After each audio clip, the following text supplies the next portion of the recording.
حضرت عمر فاروق جیسا دلیر اور جرری آدمی جمعہ پڑھانے مسجد میں داخل ہوئے تو جناب ابو ایوب انصاری دروازے پہ کھڑے ہو گئے، کہنے لگے عمر تیرے نوکر نہیں، ٹائم پہ آیا کر، بڑی دیر سے کھڑے ہیں، کیوں دیر سے آیا ہے؟ بڑے جلالی تھے نا حضرت عمر، لیکن وہ جلالی اس وقت تھے جب کوئی ظلم کرتا تھا، اور ذات کے لیے جلالی نہیں تھے۔ کب وقت پہ آیا کر، کو ملازم نہیں تیرے؟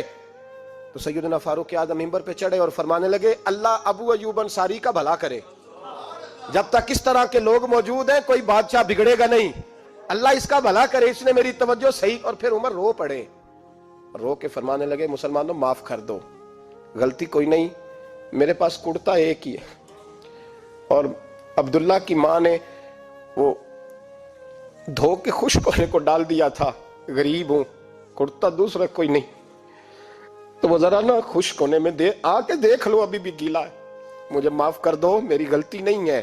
صحابہ درد کے ساتھ رونے لگے۔